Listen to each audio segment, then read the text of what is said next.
হযরত ফুজাইল ইবনে আয়াস মানুষ নামে জানতো, চেহারা চিনত না।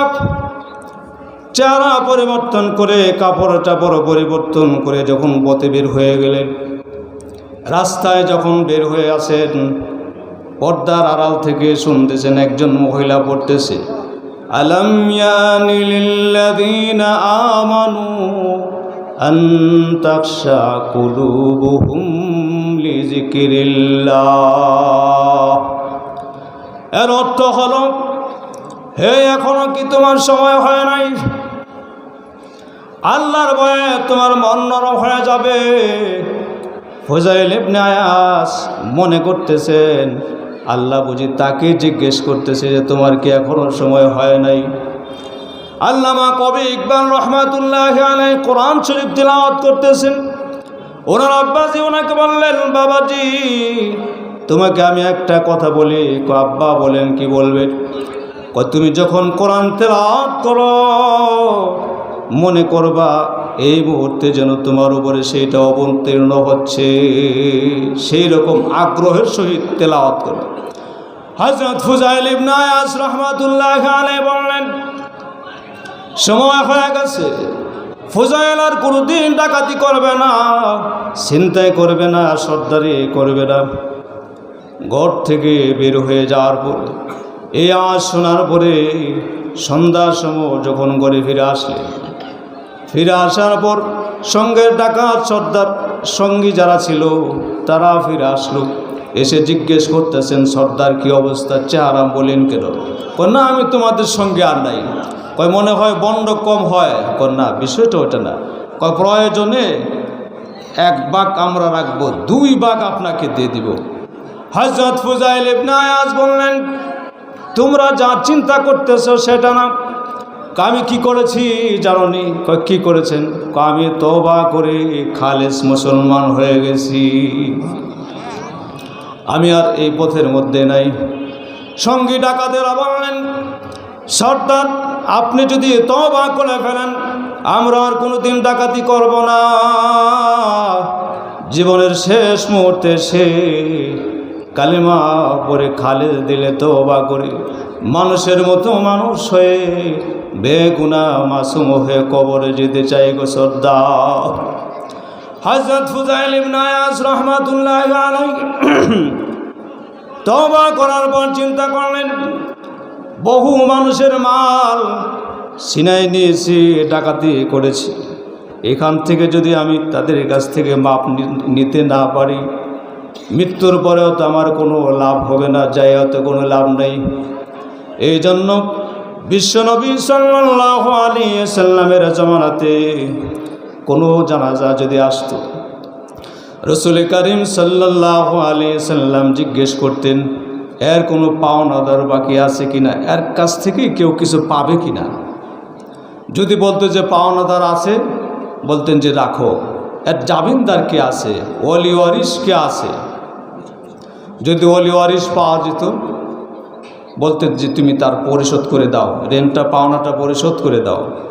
যদি ওলি ওয়ারিস না পাওয়া যেত, রাসূল করিম দু জাহানের বাদশা নবী মুহাম্মদুর রাসূলুল্লাহ সাল্লাল্লাহু আলাইহি ওয়াসাল্লাম নিজে গার্জিয়ান হয়ে যেতেন, তার পক্ষ থেকে জামিনদার হয়ে যেতেন, তারপরে বলতেন যে এখন জানাজা হোক। হযরত ফুজাইল ইবনে আয়াস রাহমাতুল্লাহি আলাইহি শহরের অলিতে গলিতে ঘুরে ঘুরে বলতেছেন, এই ডাকাত, এই যে মহল্লার মধ্যে যে ডাকাতি হইতো, জংলার মধ্যে ডাকাতি হইতো, তোমরা তো লোক চেনো না, আমি ছিলাম সেই ফুজাইল ইবনে আয়াস ডাকাতের সর্দার। আমার ঘরে যায় দেখো কার কি মাল আছে, যে নিয়ে আসো। নিয়ে আসতে আসতে মালগুলি সব শেষ হয়ে গেছে। হযরত ফুজাইল ইবনে আয়াস রাহমাতুল্লাহি আলাইহি চিন্তা করতেছেন, মাল তো শেষ হয়ে গেছে, আমার তো পাওনাদার এখনো বাকি রয়ে গেছে। হযরত ফুজাইল ইবনে আয়াস রাহমাতুল্লাহি আলাইহি ভাবলেন, তখনকার যুগে একজন বড় বণিক ইহুদি ব্যবসায়ী ছিল, তার কাছ থেকে বহু মালামাল আমি লুট করে নিয়ে এসেছি। হযরত ফুজাইল ইবনে আয়াস রাহমাতুল্লাহি আলাইহি তার দরবারে বাড়িতে চলে গেলেন, যে বললেন আমি ফুজাইল ইবনে আয়াস ডাকাতের সর্দার। জিজ্ঞেস করলেন, আপনি কি জন্য এসেছেন? আমি আপনার কাছ থেকে বহু মাল লুট করে নিয়েছি, তার মাপ মুক্তি নেওয়ার জন্য এসেছি। হযরত ফুযাইল ইবনে আয়াস রাহমাতুল্লাহি আলাইহি কথা বলে বসে রইলেন। ইহুদি বণিক বেচারা বললেন, আমি শুনেছি ডাকাতের সর্দার যিনি তওবা করে ফেলেছে ওই পথটা নিরাপদ হয়ে গেছে, এখন আর ডাকাতি হয় না। কিন্তু আমার একটা শর্ত আছে। কি শর্ত? আমাকে 20টা দিরহাম এনে দিবে। 20টা দিরহাম এনে দিলে আমি তোমাকে মাফ করে দেব। হযরত ফুযাইল ইবনে আয়াস বললেন, ভাই, মানুষের সম্পদ দিতে দিতে আমি ভিক্ষুক হয়ে গেছি, আমার কাছে তো কিছুই নাই দেওয়ার মতো। ইহুদি বণিক বললেন, 1 মাস না 2 মাস না, তোমাকে 6 মাস সময় দিয়ে দিলাম, 6 মাসের মধ্যে তুমি সংগ্রহ করে নিয়ে এসো। হযরত ফুযাইল ইবনে আয়াস রাহমাতুল্লাহি আলাইহি 6 মাস সময় পার করে 20 দিনার নিয়ে ইহুদি বণিকের কাছে গেলেন। যাওয়ার পরে বললেন, মহাজন, এই নেন আপনার পাওনা। ইহুদি বেচারা বললেন, রাখেন, আরেকটা শর্ত আছে। কি শর্ত? আমার বালিশের নিচে কতগুলি স্বর্ণের টুকরা আছে, সেই স্বর্ণের টুকরাগুলি নিয়ে নিতে হবে। হযরত ফুযাইল ইবনে আয়াস রাহমাতুল্লাহি আলাইহি বললেন, আমি আপনার স্বর্ণ নিতে রাজি নাই। উনি বললেন, স্বর্ণের টুকরা যদি তুমি না নাও আমি তোমাকে মাপ দেব না। হযরত ফুযাইল ইবনে আয়াস রাহমাতুল্লাহি আলাইহি রাজি হয়ে গেলেন, স্বর্ণগুলি নেবেন। ইহুদির উদ্দেশ্য হলো, তৌরাত কিতাবের মধ্যে লেখা আছে, যার তওবা কবুল হবে সে যদি মাটির চাকার মধ্যে হাত রাখে ওই হাত স্বর্ণ হয়ে যায়। বলেন সুবহানাল্লাহ। আর আরো জোরে বলেন না সুবহানাল্লাহ।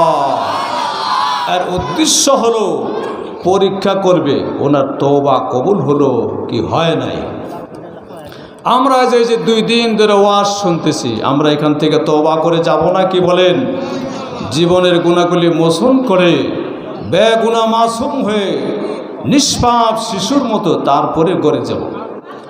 হযরত ফুযাইল ইবনে আয়াস রাহমাতুল্লাহি আলাইহি উদ্দেশ্য হলো, তওরাত কিতাবের মধ্যে লেখা আছে, যার তওবা কবুল হয়ে যাবে সে যদি মাটির চাক্কার মধ্যে হাত রাখে, মাটির মধ্যে স্পর্শ করে, সেই মাটি আল্লাহ তার তওবার বরকতে স্বর্ণের টুকরা বানিয়ে দেয়।